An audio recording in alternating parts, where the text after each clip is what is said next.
რატომ გახდა თანამედროვე მამაკაცი სუსტი? იმიტომ რომ ქალი გახდა მამაკაცი. დაფიქრდი, ადრე მამაკაცი ყოველთვის იღებდა სრულ პასუხისგებლობას და იყო ოჯახის დამცველი. ახლა კი რა ხდება?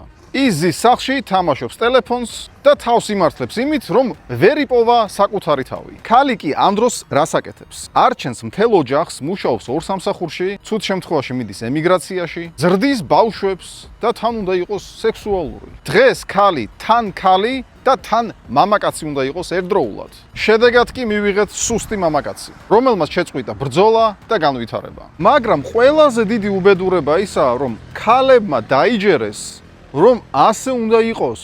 ზუსტად იგივე ეხება შენს კონტენტს. ქალებს გონიათ, რომ აუცილებლად ყველაფერი სწორად უნდა გადაიღო, იყოს საყვარელი და ყველას მოეწონო. შედეგად რა ხდება? არავინ გიყურებს. იმიტომ რომ დღეს ყურადღებას სიმართლე იზიდავს და არა კეთილსინდისიერება. მე ვასწავლი ქალებს, როგორ შეწყვიტონ ნიღბის ტარება და აშენონ პირადი ბრენდი, რომ მათ უსმენდნენ და სცემდნენ პატივს. თუ გინდა რომ შენს ხმას წონა კონდეს, დაიწყე კონტენტის გადაღება როგორც ლიდერმა და არა როგორც კომფორტულმა გოგონამ.